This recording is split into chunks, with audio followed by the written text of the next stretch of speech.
दोस्तों, महाभारत काल के पांडव वंश की सही जानकारी बहुत कम लोगों को ही है। भारतवर्ष में कई वंश आए और चले गए, यहाँ तक कि खुद श्री कृष्ण के वंश यदुवंश का भी नाश हो गया। पांडव हमेशा धर्म और नीति पर चले और इसलिए श्री कृष्ण ने पांडवों की हमेशा सहायता की। श्री कृष्ण के कारण पांडवों का वंश आगे बढ़ा और मान्यता है कि आज कलयुग में भी पांडवों का वंश जीवित है और एक जाति विशेष द्वारा जाना जाता है। लेकिन दोस्तों, क्या आपको पता है कि पांडव देवताओं के संतान थे और आगे चलकर पांडवों का संबंध राक्षस कुल से भी जुड़ा।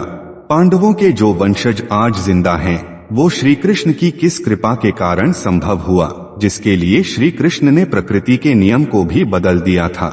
दोस्तों, इन सभी प्रश्नों के उत्तर आपको इस वीडियो में मिलेगा। नमस्कार दोस्तों, स्वागत है आपका हमारे चैनल वैदिक ज्ञान संगम में। आपसे अनुरोध है कि चैनल को सब्सक्राइब कर लें और कमेंट बॉक्स में जय श्री नारायण लिखकर परमात्मा को अपना आभार व्यक्त करें।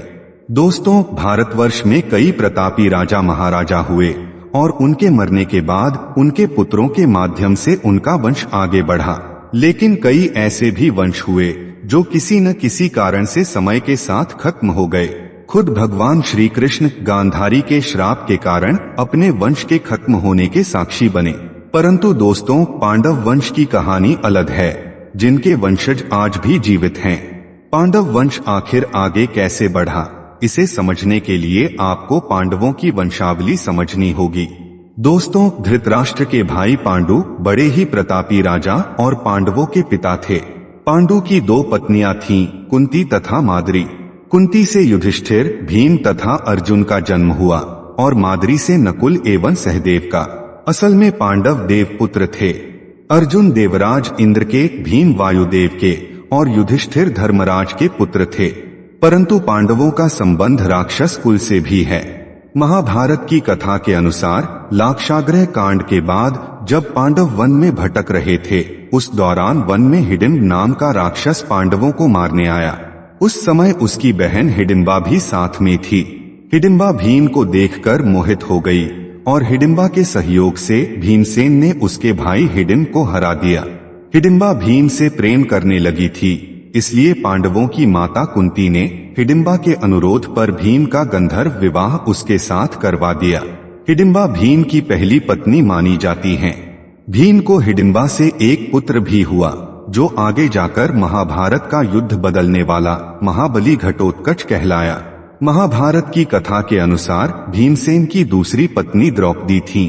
द्रौपदी का स्वयंवर अर्जुन द्वारा जीत लिए जाने पर माता कुंती के आदेश से भीम, अर्जुन सहित द्रौपदी का विवाह पांचों पांडवों से हुआ।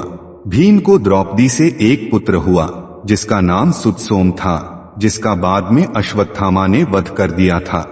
यहाँ पर ध्यान देने वाली बात यह है कि महाभारत के काल में ही भीमसेन के दोनों पुत्रों का अंत हो गया था। भीमसेन के अलावा अर्जुन, युधिष्ठिर, नकुल और सहदेव से भी द्रौपदी को एक एक पुत्र पैदा हुए। महाभारत के युद्ध के बाद द्रोणाचार्य के पुत्र अश्वत्थामा ने अपने पिता की मृत्यु का बदला लेने के लिए पांडवों के पांचों पुत्रों का अंत छल से कर दिया था। दोस्तों, द्रौपदी के अलावा अर्जुन की 3 और पत्नियां थीं, जिनका नाम है सुभद्रा, उलूपी और चित्रांगदा। सुभद्रा से अभिमन्यु, उलूपी से इरावत और चित्रांगदा से बभ्रुवाहन नामक पुत्रों का जन्म हुआ। दोस्तों, पांडवों के वंश को समाप्त करने के लिए अश्वत्थामा ने अभिमन्यु की पत्नी उत्तरा के गर्भ पर ब्रह्मास्त्र का प्रयोग कर गर्भ को नष्ट कर दिया। लेकिन दोस्तों, भगवान कृष्ण के रहते ऐसा संभव नहीं हो पाया। श्री कृष्ण ने प्रकृति के विपरीत जाकर उत्तरा के गर्भ को फिर से जीवित कर दिया, जो बाद में प्रतापी राजा परीक्षित के नाम से प्रसिद्ध हुए।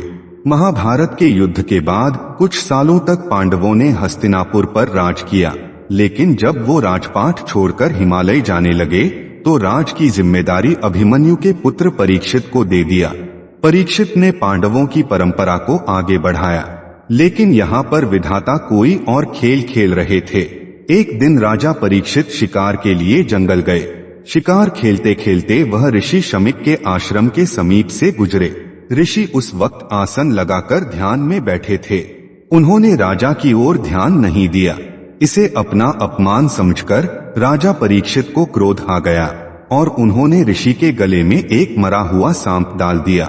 जब ऋषि का ध्यान हटा तो उन्हें भी बहुत क्रोध आया और उन्होंने राजा परीक्षित को शाप दे दिया कि उनकी मौत सांप के काटने से ही होगी। इस शाप से मुक्ति के लिए राजा परीक्षित ने बहुत प्रयास किया, किंतु कोई लाभ नहीं हुआ। अंत में तक्षक सांप के काटने से राजा परीक्षित की मृत्यु हो गई। राजा परीक्षित की मृत्यु के बाद जन्मेजय हस्तिनापुर की गद्दी पर विराजते हैं। जन्मेजय के बाद भी कई राजा हुए, परंतु उनमें सबसे महत्वपूर्ण निचक्षु और तिग्मज्योति हुए, जिनकी राजधानी पहले हस्तिनापुर थी तथा बाद में समय अनुसार बदलती रही। उसके बाद बुद्ध काल में शतनिक और उद्यन हुए। दोस्तों, कुछ विद्वानों का मानना है कि आगे चलकर इस वंश में तुंगपाल का जन्म होता है। इन्हीं के नाम से आगे तोमर या तंवर वंश चला आ रहा है।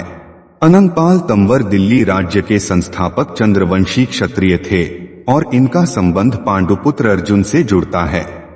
दोस्तों, उम्मीद करता हूँ कि आपको समझ आया होगा कि आज कलयुग में भी पांडवों का वन जिंदा है। अगर ये बातें आपको समझ आई हो तो वीडियो को लाइक करें और अपने बंधु बांधवों को शेयर करें और ऐसे ही वीडियोस को देखने के लिए हमारे चैनल वैदिक ज्ञान संगम को सब्सक्राइब करें। सर्वे शुभम भवतु। आइए मिलते हैं अगली वीडियो में।